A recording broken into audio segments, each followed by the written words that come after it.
আসসালামু আলাইকুম। আজকে আমি আপনাদেরকে তৈরি করে দেখাবো ইলিশ মাছের মাথা ও লেজ দিয়ে ভুনা ভাজি। এই ভাজিটি করলে হবে কি যে যারা কাটা বেছে খেতে প্রবলেম হয় ইলিশ মাছের মাথা এবং লেজের, তাদের জন্য এই রেসিপিটি খুব উপকারী। যেমন আমি নিজেও কিন্তু ইলিশ মাছের মাথা ও লেজ কাটা বাছার ভয়ে খেতে পারি না, তো সেক্ষেত্রে এই রেসিপিটি আমার কাছে খুব পছন্দের। আমি আশা করি যারা ইলিশ মাছ পছন্দ করেন তাদের জন্য এই রেসিপিটি খুব পছন্দের হবে ইনশাল্লাহ। আজকে আমি এখানে ইলিশ মাছের 3টি লেজ, 3টি মাথা, কোনো অংশই ফেলে দিইনি। আমি সম্পূর্ণ মাথা এবং লেজ নিয়ে নিয়েছি। আপনারা আপনাদের পছন্দ অনুযায়ী পরিমাণ বাড়িয়ে বা কমিয়ে নিতে পারেন। তো প্রেসার কুকারে মাছগুলোকে সুন্দরভাবে বিছিয়ে দিচ্ছি। বিছিয়ে দেওয়ার পরে আমি এখানে সামান্য পরিমাণের হলুদ এবং লবণ অ্যাড করব।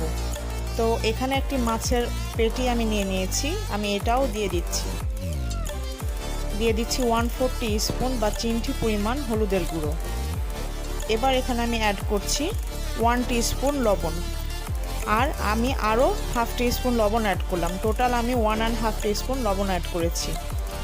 এবার এখানে আমি 2.5 কাপ, মেজারমেন্ট কাপের 2.5 কাপ পানি অ্যাড করে দিচ্ছি। দিয়ে এটাকে ভালোভাবে নাড়াচাড়া করে মিক্সড করে নিব, যেন এক জায়গায় হলুদ এবং লবণ না থাকে। তো 2.5 কাপ পানি দেওয়া হয়ে গিয়েছে। এবার আমি এখানে ভালোভাবে একটি স্প্যাচুলার সাহায্যে মিক্সড করে নিচ্ছি। মিক্সড করা হয়ে গেলে আমি এখন প্রেসার কুকারের মুখ বন্ধ করে দিচ্ছি। এটাকে এখন বন্ধ করে দিয়ে আমি চুলোয় ফুল আঁচে 3টি সিটি দিয়ে নিব। 3টি সিটি দেওয়া হয়ে গেলে আমি এটাকে দমে রেখে দিব 1 ঘন্টা 15 মিনিটের জন্য। এর বেশি দম দেওয়ার প্রয়োজন নেই, তাহলে কিন্তু ভিতরে পানিটা শুকিয়ে নিচে লেগে যাবে।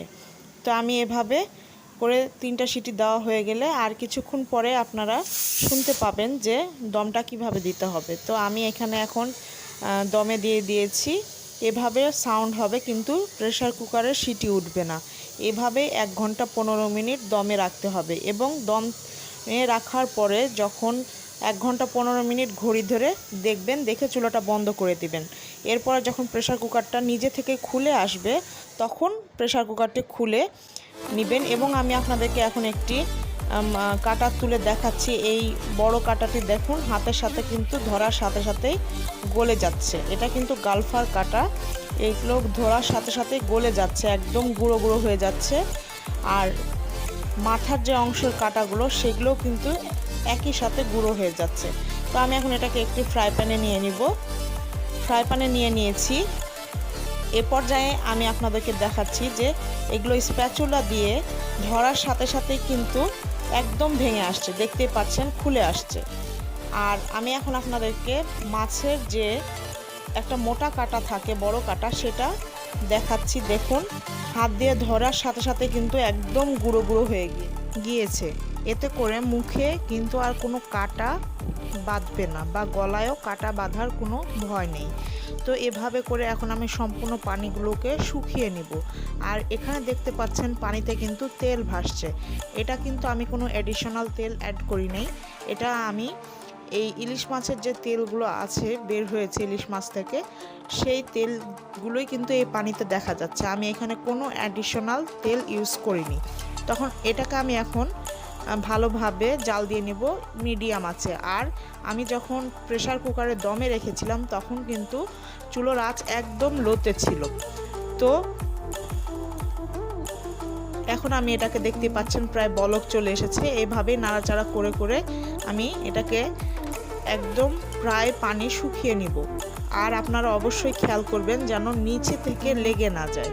তো দেখতে পাচ্ছেন পানি প্রায় শুকিয়ে এসেছে। এ পর্যায়ে আমি দিয়ে দিচ্ছি 1/2 টেবিল স্পুন লেবুর রস, দিয়ে ভালোভাবে এটাকে নাড়াচাড়া করে মিক্সড করে নিব। মিক্সড করা হয়ে গেলে এখানে আমি 5টি কাঁচামরিচকে কুচি করে নিয়েছি, দিয়ে দিলাম 5টি কাঁচামরিচ কুচি, দিয়ে আবার ভালোভাবে মিক্সড করে নিব। আপনারা আপনাদের পছন্দ অনুযায়ী ঝালটা কমিয়ে বা বাড়িয়ে নিতে পারেন। দিয়ে দিলাম 1 টেবিল স্পুন সরিষার তেল। সরিষার তেলটা অ্যাড করার জন্য কিন্তু একটি সুন্দর ফ্লেভার অ্যাড হয়। আর এখানে এখন দিয়ে দিচ্ছি প্রায় 1/3 কাপ মতন পেঁয়াজ কুচি। এবার দিয়ে ভালোভাবে এটাকে নাড়াচাড়া করে ভাজা ভাজা করে নিতে হবে। আর আপনারা এভাবে ট্রাই করলে আমার বিশ্বাস আপনারা একবার খেলে বারবার খেতে মন চাইবে। তো আমার এখানে প্রায় এখন দেখতে পাচ্ছেন ভাজা ভাজা হয়ে এসেছে। এ পর্যায়ে আমি এখানে অ্যাড করছি ধনিয়া পাতা কুচি। যদি আপনারা কেউ ধনিয়া পাতা কুচি পছন্দ না করেন সেক্ষেত্রে স্কিপ করতে পারেন। তো আমি এখন এটাকে ভালোভাবে নাড়াচাড়া করে একদম ভাজা ভাজা করে ফেলবো। তারপরে একটি বাটিতে আমি সার্ভ করে দেখাবো। এ পর্যায়ে কিন্তু প্রায় ভাজা হয়ে গিয়েছে।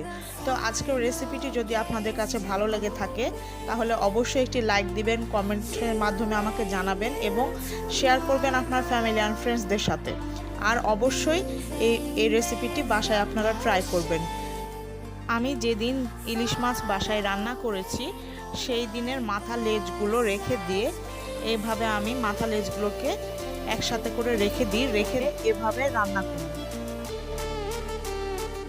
আপনাদেরও যদি কাউরি আমার মতো ইলিশ মাছের মাথা ও লেজ খেতে অসুবিধা হয় সেক্ষেত্রে আপনারাও এভাবে ইলিশ মাছের মাথা ও লেজগুলোকে একসাথে জমিয়ে রেখে এই মজাদার রেসিপিটি ট্রাই করতে পারেন।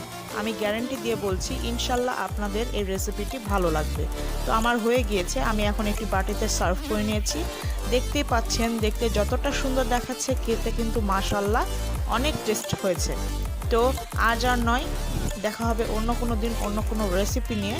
সেই পর্যন্ত সবাই ভালো থাকবেন, সুস্থ থাকবেন, সাবধানে থাকবেন আর আমাদের জন্য দোয়া করবেন। আল্লাহ হাফেজ।